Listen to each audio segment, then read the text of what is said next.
Grabe, sobrang dumi, pero ito.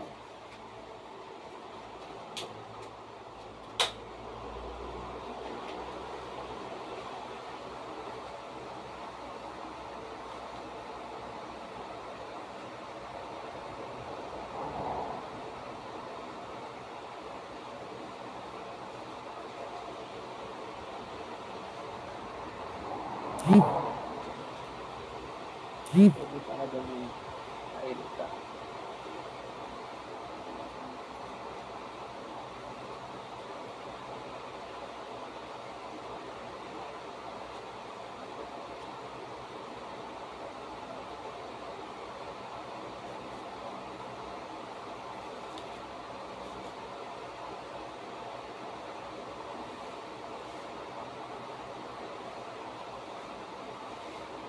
Sa dede.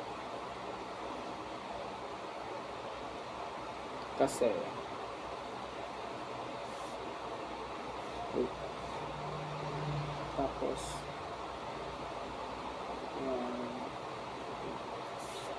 yun.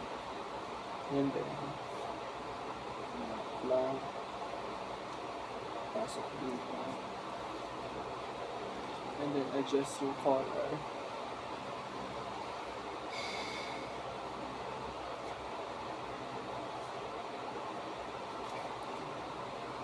Okay. And then pura ko na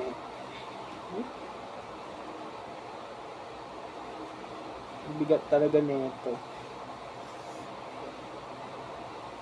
Ito siya. Matanda na to, vintage.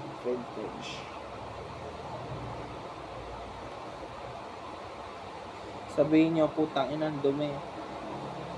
Tanga, oxidation lang yan.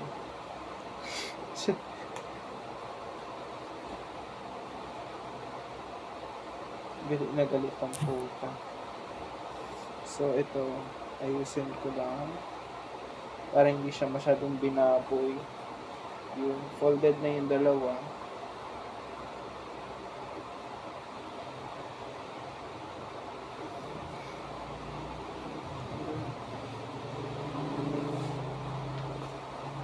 Kasi pag naglalagay ako ng kimono, hindi siya yung parang traditional. Kasi ayoko. So, so wag mo munang pakialaman yung collar. Unahin mo muna yung yung ano yung hem mo. Bali, if nakaano ka, hindi kasi makita na hindi. Kita ka. Ayun. Medyo nakikita naman ko.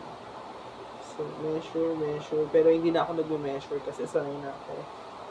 So, yung iba kasi, ganyan lang sila mag-ano para boxy siya. Sa likod. Pero, meron din kasi yung hinaangat nila to para may shape siya sa likod. So, whatever you like,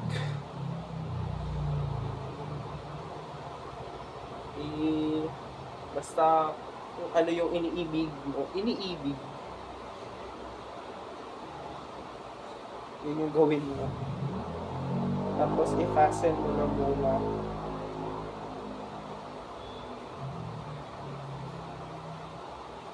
And then, ayusin yung ohshori. Pero ito, baka wala siyang ohshori kasi maliit siya sa akin.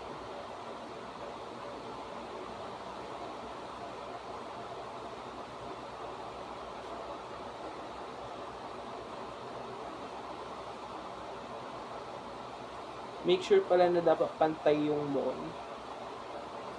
Pag pantay yung mon ng akin, putang ina, hindi pantay yung kamay ko pag gano'n. Ayan. Tapos, fasten lang ng dati Gino.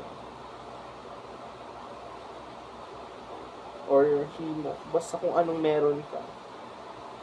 Pwede na yun. Putang ina. Kaya nagkukurin ako eh.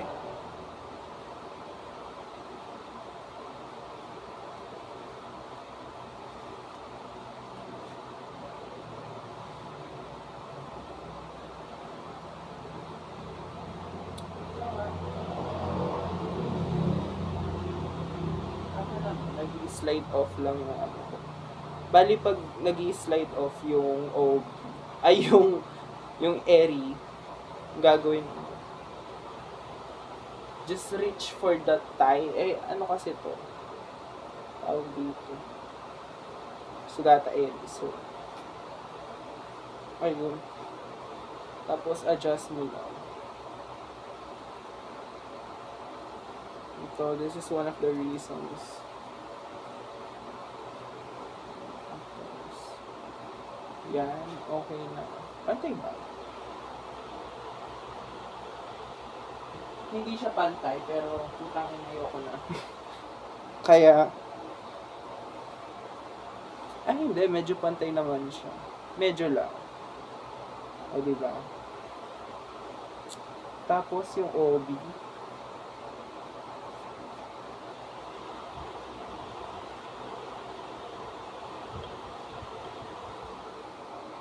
Maro OB to na make sure na ito, yung may lines, hindi ito yung ipo-fold mo. Ito yung ipo-fold mo, yung wala.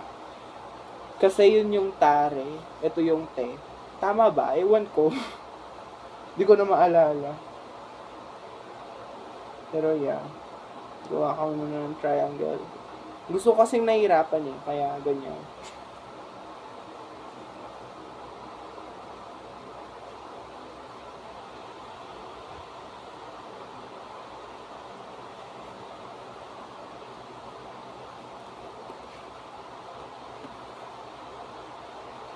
Dapat doble siya.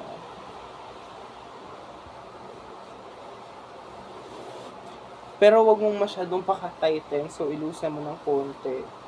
Kasi, Diyos ko, makakahingang pakababa.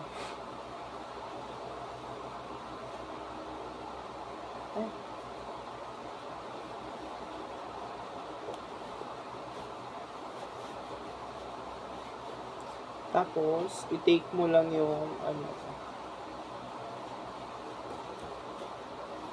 ganyan. And then, 5 fold. Bali, magiging 3 nun siya. Yama fold yata yung tawag dito. Hindi ako sure.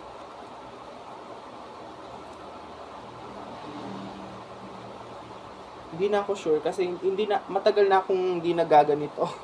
And nakakalimutan ko na yung terms. Kasi, alam nyo kung ano yung nasa isip ko. Like, phonology, ganon. Yung o sound, gano'n. Yung sound, yung symbol nila, putang ina. Ganun lang nasa isip ko ngayon Ay, nakalimutan ko maglagay ng abiyage, pero isingit ko na lang. Ipasok mo tong putang inang to dito. Tapos yung extra, ipasok mo doon. And then, ito, i-flare mo lang siya. Flared ka, girl. O yan.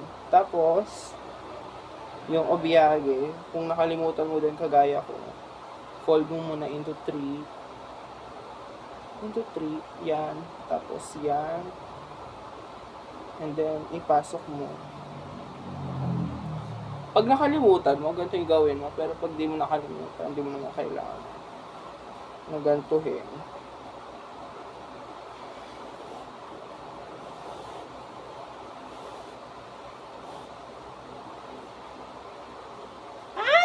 Kaya ayoko nagkikimono na na tight yung obi mo suit.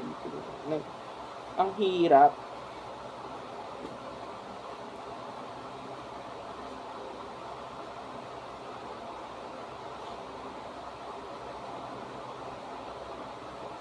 So, matagal na ako hindi nagkikits kaya medyo pangit siya. Ito yung side ng shibori. So, yung gagawin ko, yung ganito na lang.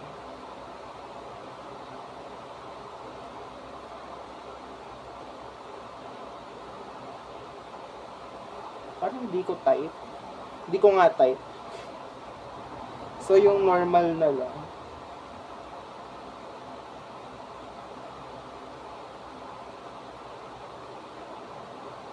Three-fold din. Tapos, mauna yung left sa right. Then, yan. And then, make sure na ito. Or ito.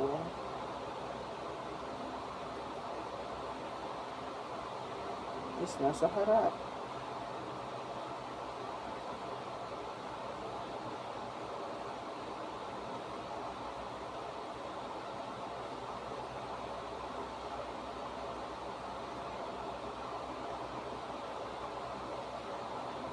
Yan. Ang pangit, putang ina. Ulitin ko nga. 4 minutes na lang pa naman. Kasi nasa taas dapat eh. Hindi nasa baba. Bobo ko talaga. Tapos i-tuck in. Tuck in.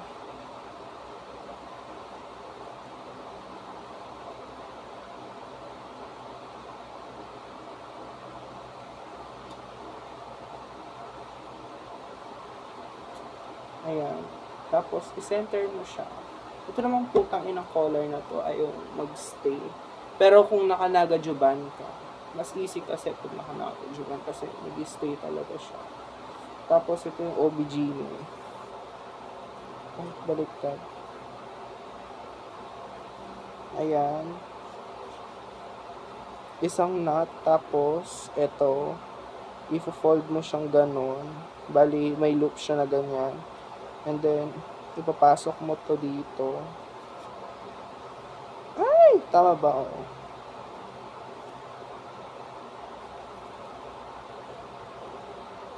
Make sure na nakataas tong mga tali. Kasi, masaya ka. Wait lang nga. Hindi ko type to. Ulitin ko. Dapat pantay siya. Maliit yung OBGYN sa akin kasi malaki ako, malamang.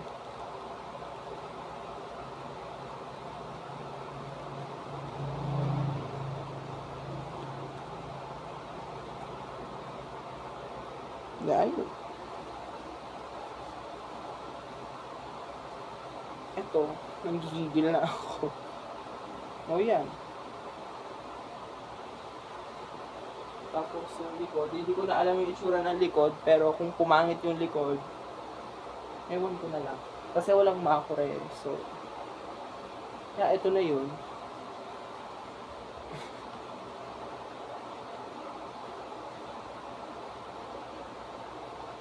So yan, make sure na pag maglalakad ka, medyo dikit yung paa mo. So, ganun.